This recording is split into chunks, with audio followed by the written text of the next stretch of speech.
Hello and welcome to my very first Microsoft Flight Simulator 2020 video.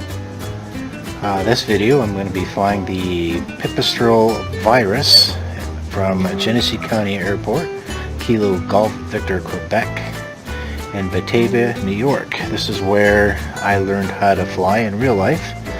I got my PPO there back in 2005.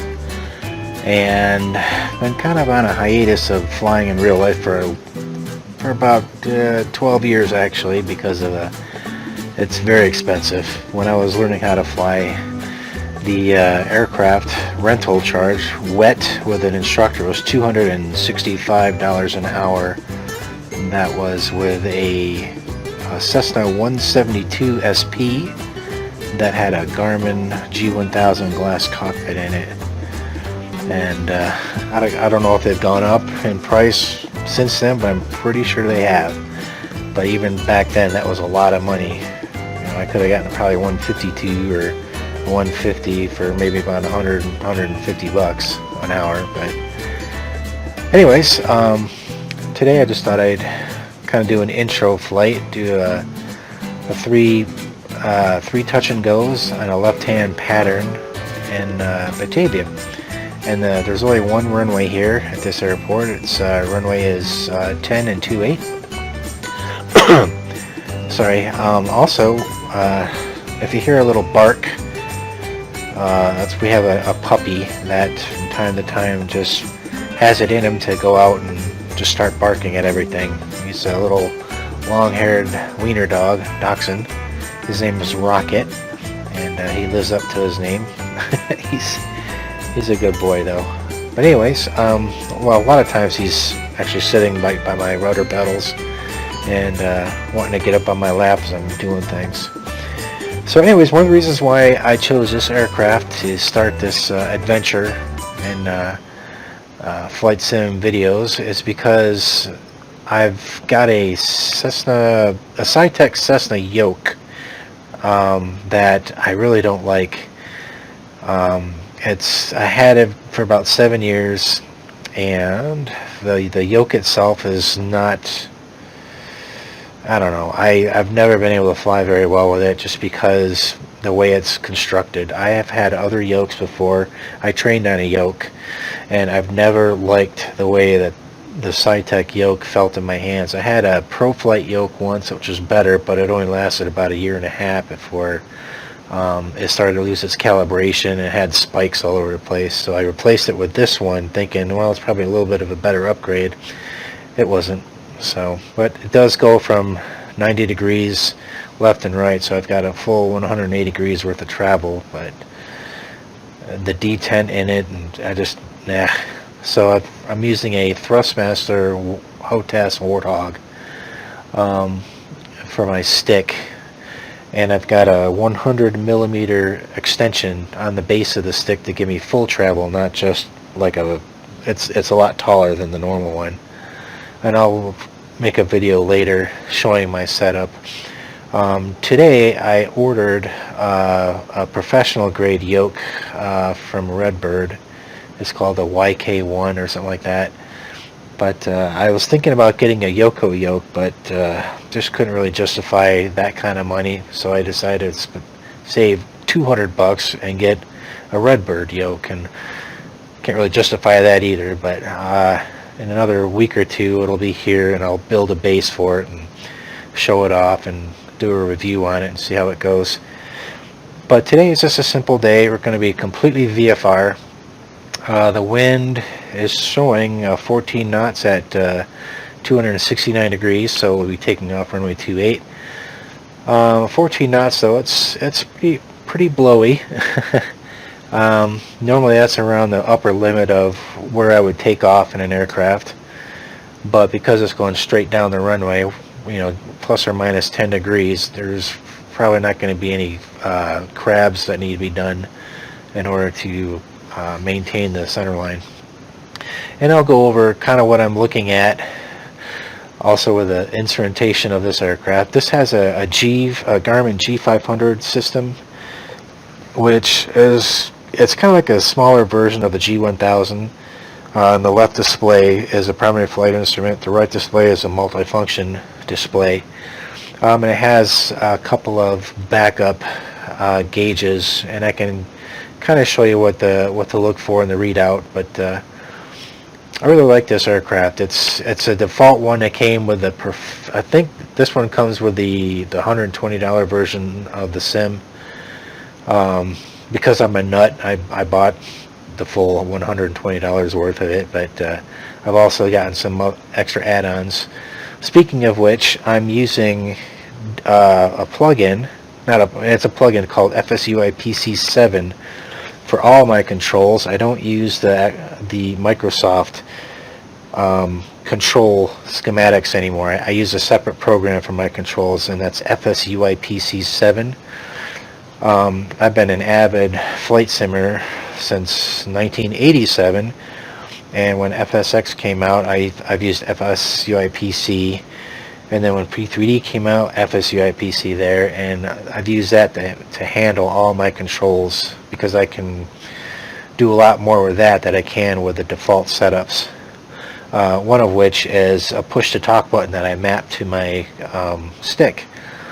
And the neat thing is, because I'm using another program called Voice Attack, and I've created my own profile, so I can use voice communications to talk to ATC, and I'll demonstrate that on this flight. It's pretty cool. I like trying to be as real as I can. I think my mouse is working. I've been having some trouble capturing videos, but it looks like it's working. So, and with this sorry, with this mouse, I'll show you what I'm looking at and kind of give you an overview, just a quick overview of some of the instrumentation in the aircraft. And in later videos, and there will be more, I will be going over more in depth of how some of the autopilots work on the default aircraft, and how the G1000, G500, the G3000 works, based on what I remember as a pilot, because I got certified on the G1000, back in 2005. Now things have changed since then. They have a perspective view, but back in the day it was just like an orange ground representation in the blue sky, and you've seen that a lot in the default aircraft, both in FSX and Prepare 3D. It's pretty neat that they use a perspective view inside the primary flight display on the left console of the PFD. So, what else? Yeah, the hardware I'm using is just my my Thrustmaster stick, and I've got a Cytec throttle quadrant, which I've mapped specifically for this aircraft. And I've got a Cytec panel, which is the switch panel, the radio panel, and the autopilot panel that I'll be using.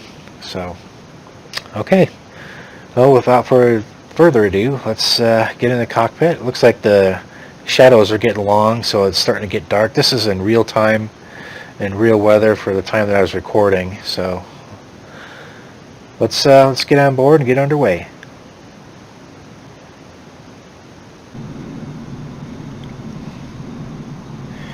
Okay, welcome aboard the Pipistrel Virus. Some time has passed. I tried making a recording of the flight, and for some reason the audio didn't come in correctly. So this is the next day. Weather has changed significantly. The cloud base is about between 800 and 900 feet above the ground, so it's 100 feet lower than our pattern altitude. But the wind is still around 15 to 19 knots at, last I checked, was 310 degrees, so should still be able to take off runway 28. So anyways, take a look at this aircraft.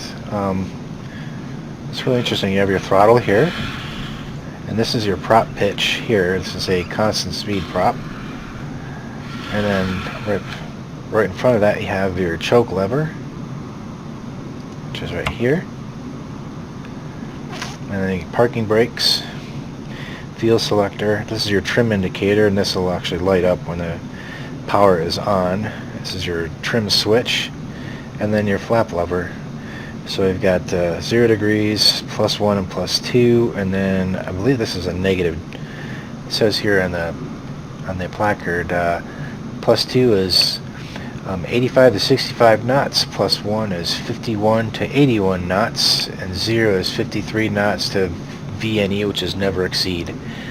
And put it in the dash, which is here, which I can do that right now. Oop.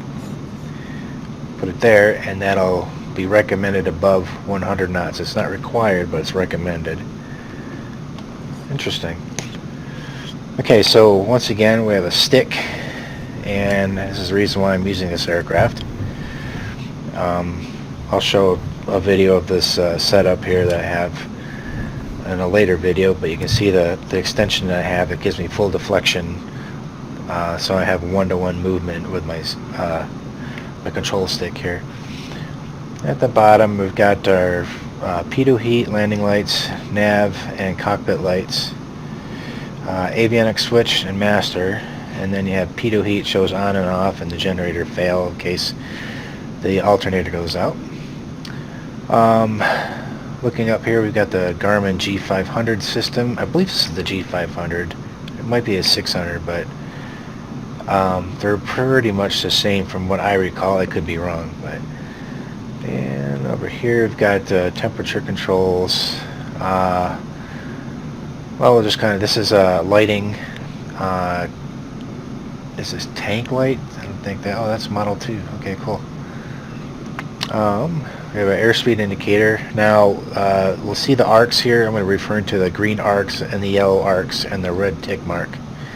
Oop, Rocket's coming up to say hi in a second. Look out, buddy. Yeah, I'm right here. Okay, don't bark. I'm trying to record something. Anyways, yeah, so you'll see this white arc here. It goes partially through the green arc. This is your flap functionality speed. Anything above this, you'll see here it's right around 81. So +1 is 81 to 51. So for the first notch of flaps, we can come all the way to here, which is 51. And then from 48 to 65, so 65, you see it's got a little tick mark there. That's your second notch of flap. So see, it says right here, you have this +1 and you have a +2. That kind of coincides with the +1 and +2 of your flaps indicator, which is your lever right here, +1 and +2. So that'll tell you when you should engage your flaps, so you can always kind of keep track of it. And next to it is our standard altimeter, and this is an ELT, emergency location transmitter in case we crash. Oh, it looks like you can turn it on too. Awesome. And just below it we have a kind of a basic autopilot. You have heading, nav, and approach, which is interesting. We have an approach button. I wonder if it works. You have your autopilot, you have your level, and a flight director. And this is your up and down rotary knob. I think that'll control your airspeed, your indicated airspeed if you're climbing and descending, or you can control your vertical speed, or you can select your altitude with this, and VNAV. I'm not sure if all these are functioning yet, but just below that we have a Garmin GNS 430. It has some functionality of a real 430, but it has some extra functionality that the real 430 doesn't have. You'll see like taxiway maps and stuff like that on here, which in my experience of flying a real aircraft, this didn't have that function, but it's all good. And below that we have our transponder. When we turn this on, we'll hit altimeter, so it gives us our altimeter coding. So radar contacts, or so the radar people that work at radar in the airports can see and identify your altitude and know who you are when you're in airspace. So this display here is called a primary flight display. This one over here is a multifunction display. It'll show map information and engine information and stuff like that. The functionality is a bit limited in this sim, but I had what was it? I had a Flight 1 a G500 600 simulator that was integrated in Prepared 3D, and it had full functionality. It was really cool.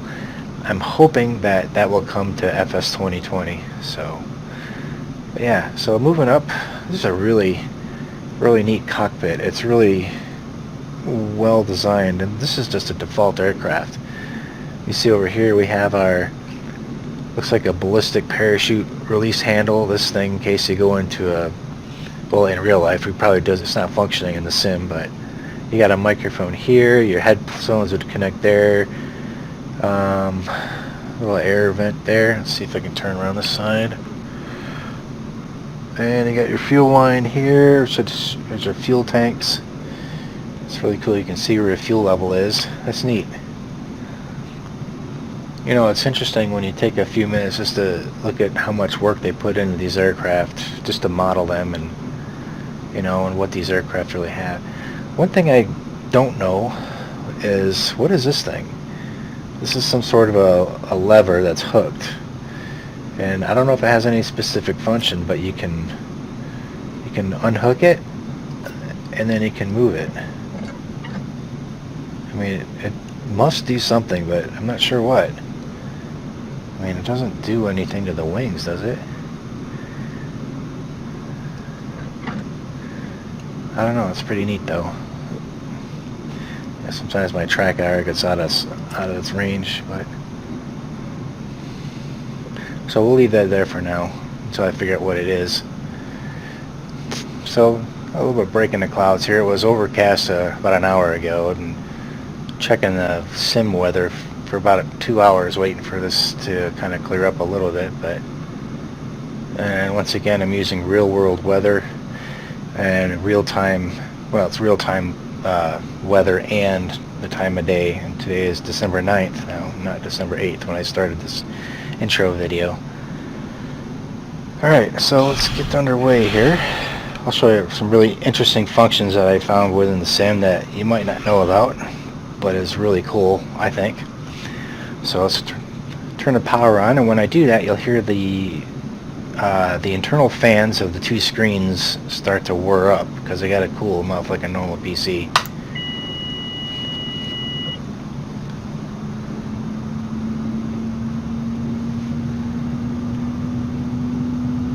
There, you can hear them. I'm going to make sure you hear that. The battery switch is on. And let's see what we got here. Turn all my lights on. Not that I really need them, but just had a little stutter there. Okay. I'll go ahead and start the engine, and then I will turn on my avionics. Clear prop.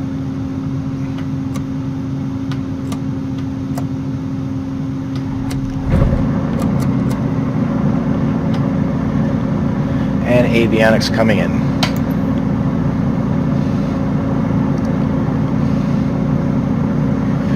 Just let the oil pressures in the green, oil temperatures warming up. It's at 45, 46, 47.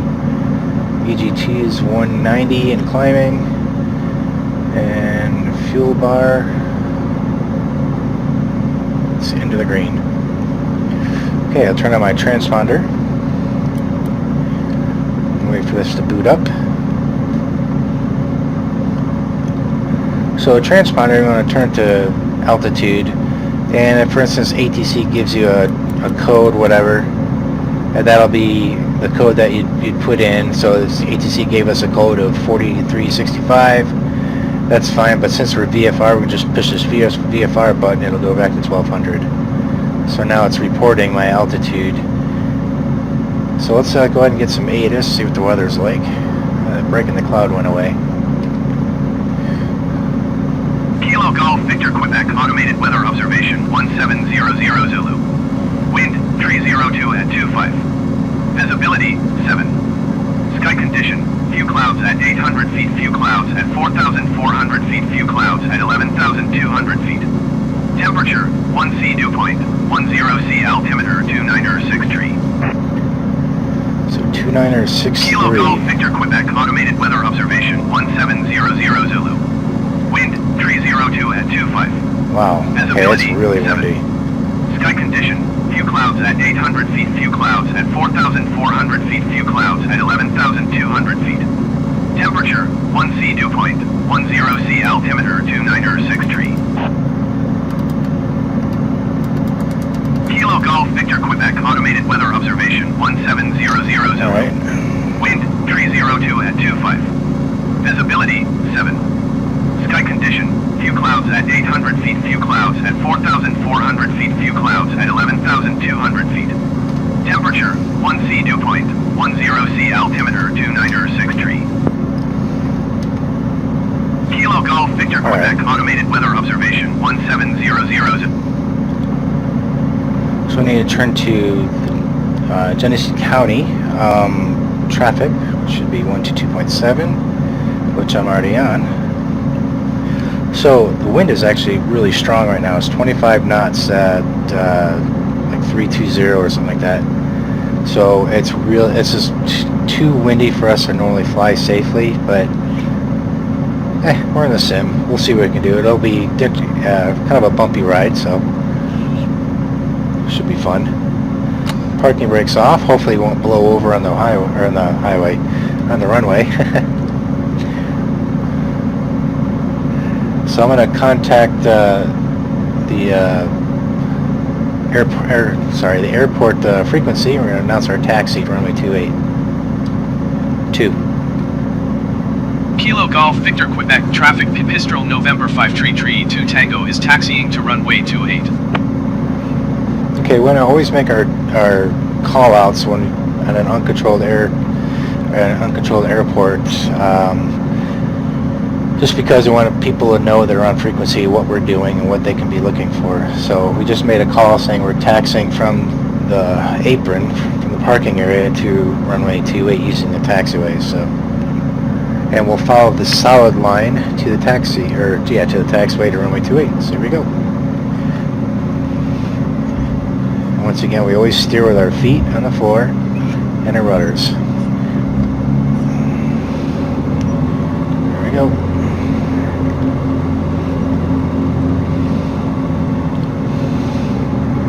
One of these days, I'm going to see if GSX gets released for FS2020, because I really like their ground service handling a lot better than the default stuff. But and I don't know if this is a bug, but all these planes have slow-moving prop effects that are just sitting there, except for this one. Okay, so what I'm going to do is I'm going to stay in the center line. And when you taxi, you want to taxi at brisk walking speed. You don't want to go too fast, especially in this wind. And because this is an uncontrolled airport, we can go all the way up to the runway as long as there's no aircraft in the vicinity that are trying to land. So right now I'm trying to taxi on the center line with my nose. And it's a bit of an art or skill, but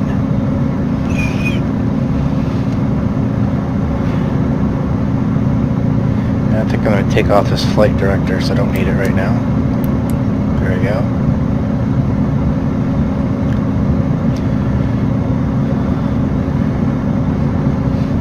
Okay, I'm going to switch over to ATIS real quick one more time. I'm going to show you a really neat feature that I found. Golf Victor Quebec automated weather Alright, check this out. You can grab the control knob and turn the volume up and down. At 25. Visibility 7. Sky condition, few clouds at 800 feet, few clouds at 4,000 feet.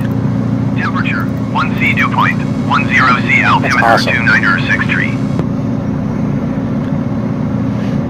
Kilo Golf Victor Quebec automated weather observation 1700 Zulu. Wind 302 at 25. 302 at 25. Visibility Jeez. 7. Sky condition, few clouds at 8. Switching back to traffic.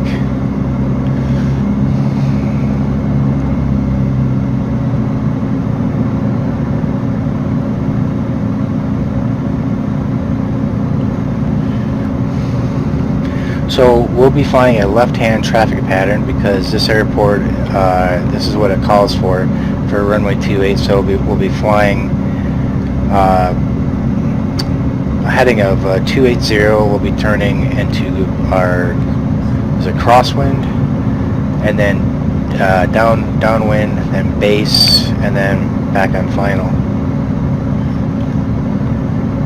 And we'll be kind of watching and following the thruway, which is I-90.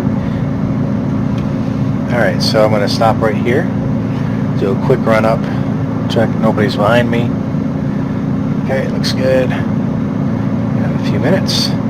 So I'm going to bring this up to about 18. There's 18. Alright, checking left magneto is good. Back to both. Right magneto is good. Back to both. And I'm going to do a quick prop dump.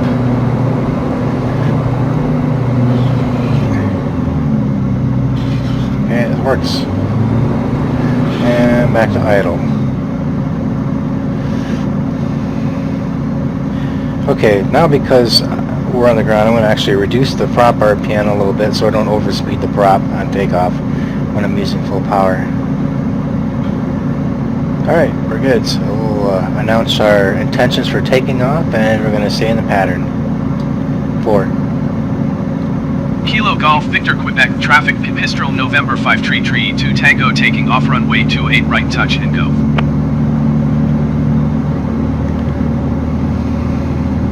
There's a break in the clouds there. Cool. Okay, so you'll see this line here, double dashed and double solid. You can't cross a double solid line here without getting authorization, but a double dash, if you're coming the opposite way, you can't cross without getting authorization or clearance from the tower or ground controller.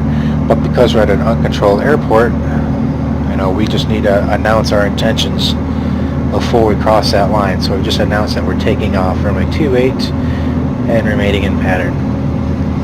Once again, checking for traffic. And now we're in a critical part because we're entering the runway in the active area. Come to a complete stop and just make sure we're good to go here.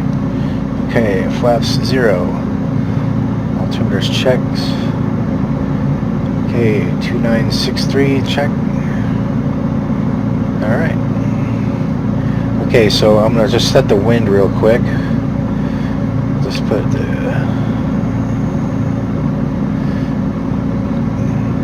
It's 302. I'm just going to bug it so we know where it's at. So when we take off, we're going to kind of crab to the right a little bit to compensate for the wind.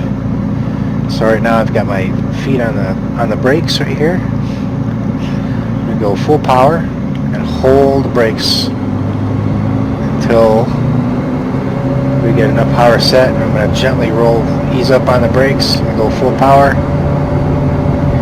Feet on the floor, using my balls, my toes on the rudder.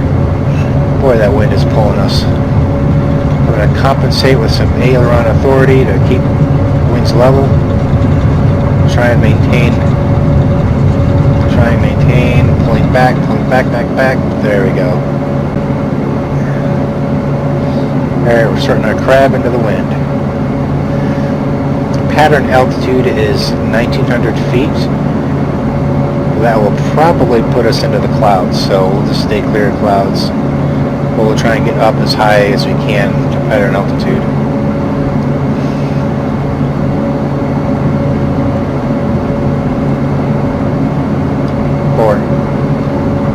Kilo Golf Victor Quebec traffic Pipistrel November 533 to Tango is on upwind runway 28. I just made my upwind announcement because I just took off. Next is crosswind.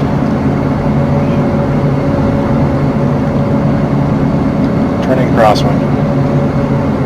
Kilo Golf Victor Quebec traffic Pipistrel November 533 to Tango is on crosswind runway 28.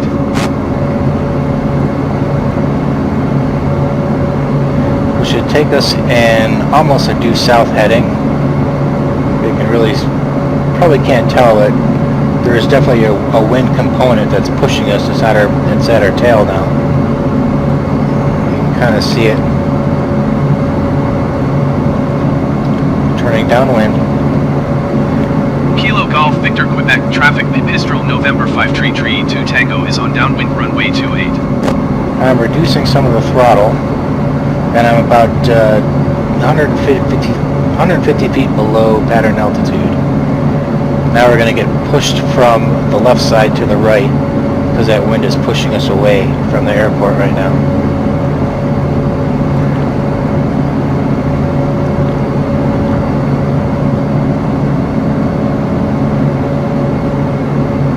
Okay, we're at pattern altitude now. You can see we're right at cloud level here.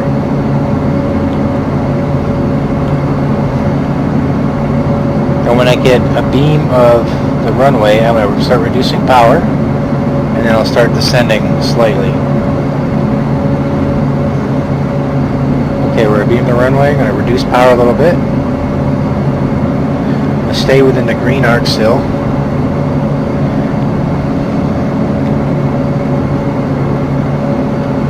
And trim out a little bit, take some of the forces off the stick.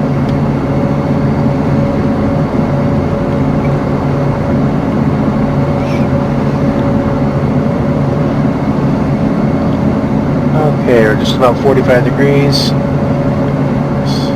and we'll turning base. Kilo Golf Victor Quebec traffic Pipistrel November 5 Tree 2 Tango is on base runway 28.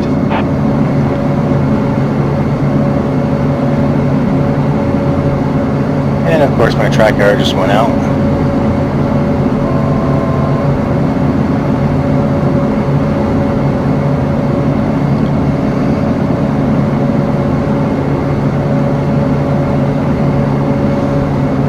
And we'll go right into final.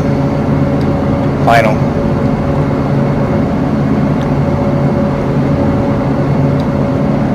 Final. Turning final. Kilo Golf Victor Quebec traffic Pipistrel November 5 Tree 2 Tango is on final runway 28 touch and go left traffic. Okay, so I just moved up into landing position. Now, normally, this track error is driving me nuts.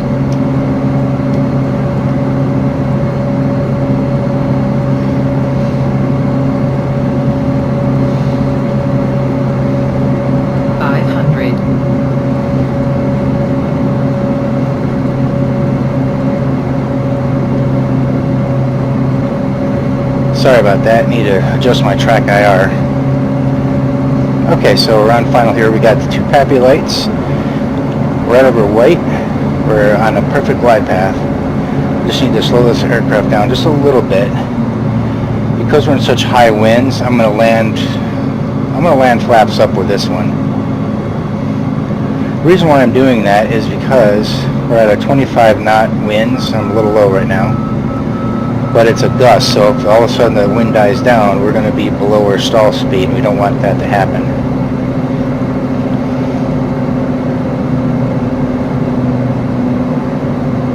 So I'm just kind of maintaining my pitch.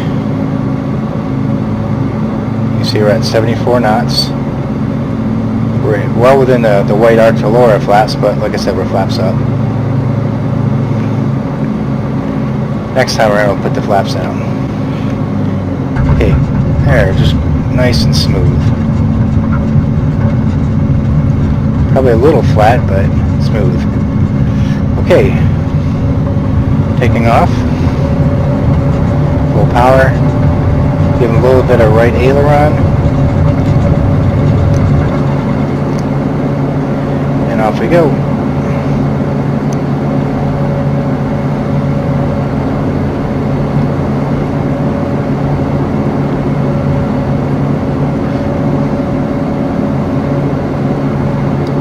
Upwind.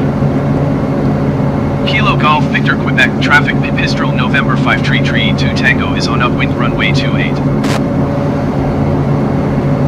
Okay, once again, we'll turn to our left here at crosswind.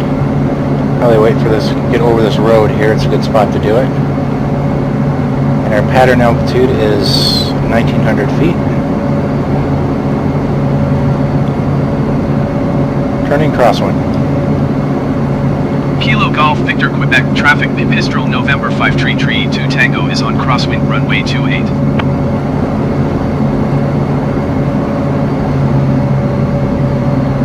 We're at pattern altitude right now.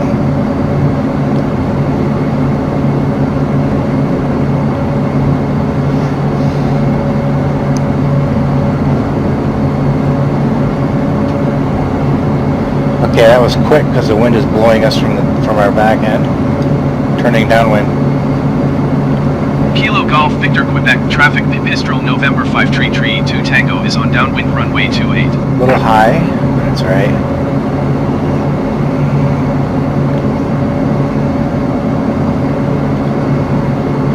Now you notice our slip indicator, our turn coordinator is right here, and we have one right there. But you see, you can adjust things. See? That's just using my rudder pedal, so.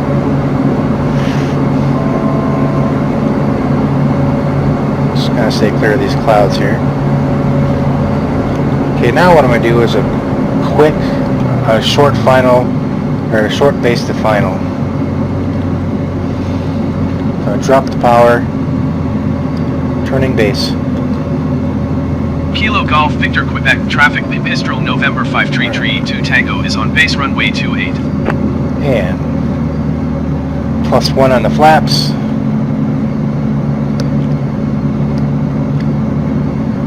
And because we're 65 or below, still in the +1 range, not within the +2 yet, but we're completely at idle power. Trim this out a little bit. Checking for traffic. Turning final. Kilo Golf Victor Quebec traffic Pipistrel November 5 Tree 2 Tango is on final runway 28 touch and go left traffic. Okay, +2 in the flaps. We're full flaps. Now we're coming really slow.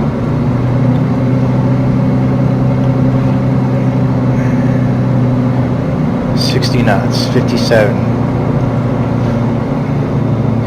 Still pretty high, but because it's so windy, we don't normally want to come in at this slow a speed, but I'm just kind of demonstrate this for right now. So I'm looking for the red over white on the PAPI.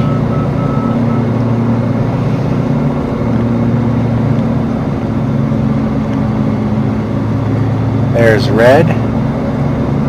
There's a nice transition. I'm controlling my altitude with my throttle right now.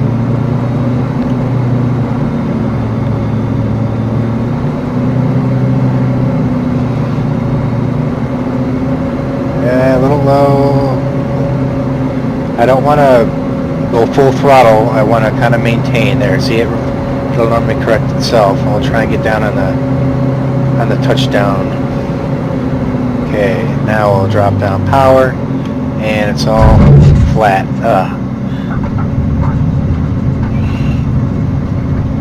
Alright, flaps going back up. Go full power. And this time we'll extend our downwind and simulate other traffic in the pattern.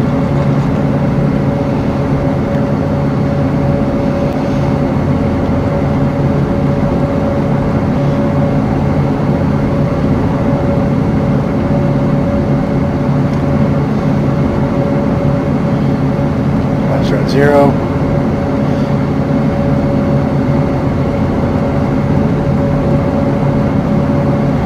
Alright, trim that out.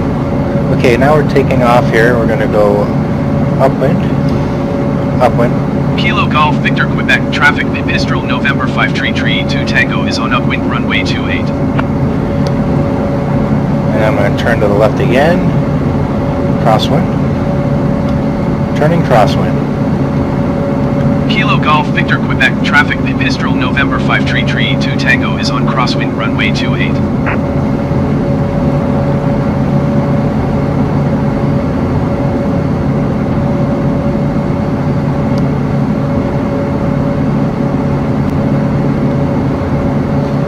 And I'm still scanning the area for traffic. turning downwind. Kilo Golf Victor Quebec traffic Pipistrel November 5 Tree 2 Tango is on downwind runway 28.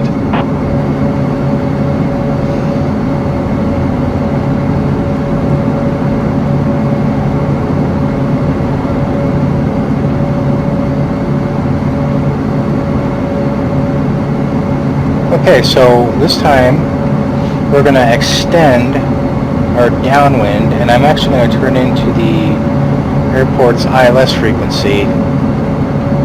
See if it actually is simulated. So we'll see. The frequency is 108.9. So COM 1 or NAV 1 108.9.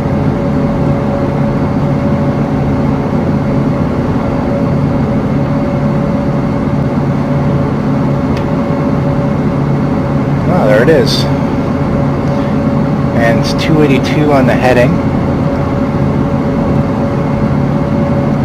which is course is 282. Perfect. Okay, so what I'm doing now is I'm simulating traffic in the pattern. So for instance, there'll be a Bonanza 1234, 5 mile final, runway 28, Genesee County. So we just heard that radio call. So we're looking, we know where we're at in relationship to the aircraft, or the airport, but now we're looking for the aircraft, so we should be off at our 11 o'clock right now.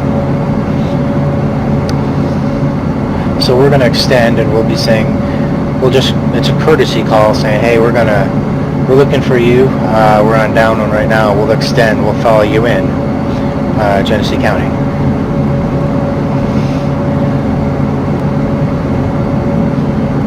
So we'll just kind of be looking for him over here. He'd probably be around this area about our 10 o'clock now.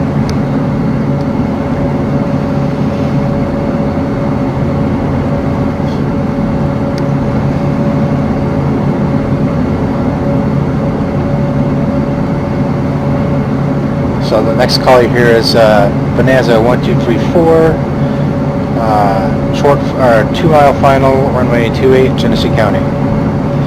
So we'll know that he's probably with parallel or to our 8 o'clock right now of us. So we'll extend a little bit more to just give enough time to get on the runway and vacate.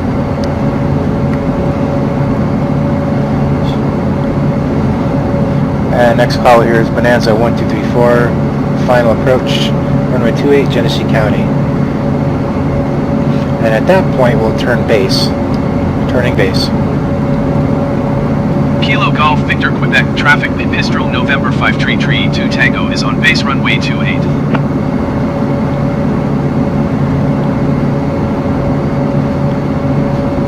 Okay, next call here is Bonanza 1234, clear the runway, Genesee County. So now we're going to turn final and we're intercept the glide slope and the localizer. Turning final.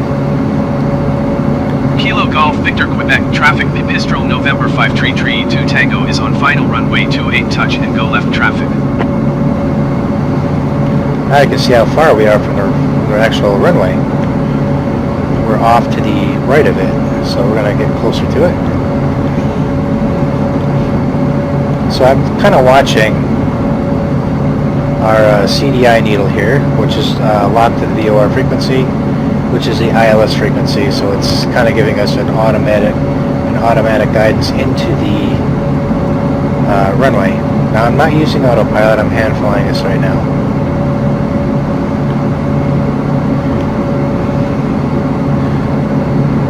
What you can see with this perspective view, you can see where the runway is without, without having to look outside of the aircraft window.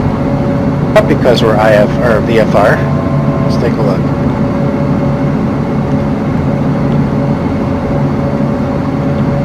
And this will be a flaps up landing again, just because of the wind.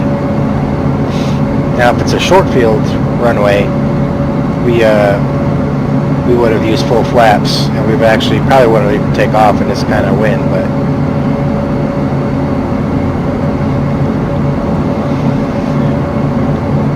so as you can see here, our glide slope, we're still below the glide slope, but we're on track to catch the runway. So this green diamond should come down, and When it does, we'll just kind of follow it in. Take some of the pressure off the stick a little bit. See where the trimmer is here. And I'm slightly to the left. Still below glide slope.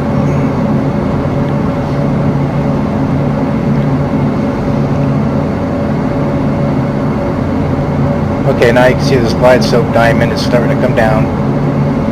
And we're slightly off to the left. So we'll intercept it, and then we'll start reducing our power.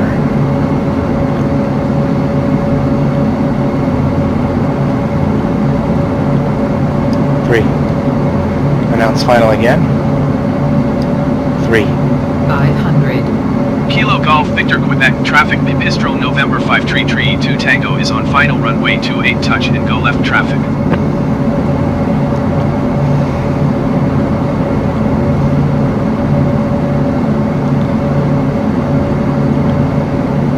Just kind of follow that in if we can. Still below glide path. Alright, now I'm going to reduce throttle. Slow us down.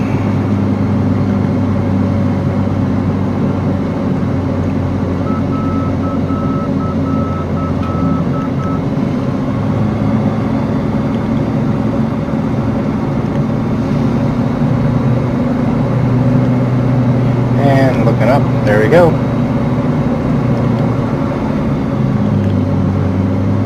Alright, once again I'm controlling my pitch with throttle. And I'm using a little bit of rudder deflection to keep us straight.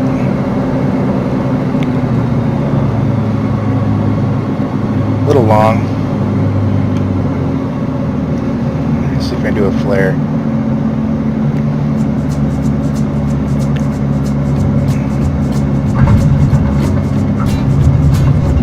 There you go.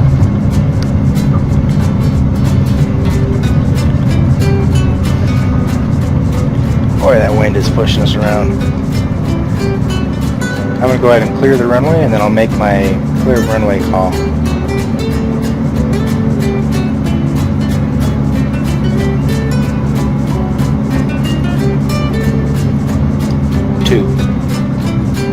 Kilo Golf Victor Quebec traffic Pipistrel November 5 Tree 2 Tango is clear of the runway.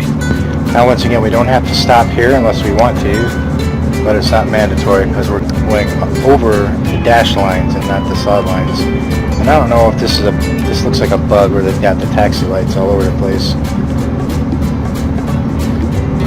But it's all good. Boy, this simulator is really phenomenal. It's smooth. I'm running a 1080p right now on a 4K monitor, but I'm getting plenty of frames per second where it's smooth enough to suspend my disbelief. And I'm running ultra settings all the way through on a 1080p or on a 1080 Ti graphics card. I'm running a 8700K at 5 gigs of 5 gigahertz of speed and 32 megs of RAM at 3600. And this is on an SSD. And we'll just put it back where we found it.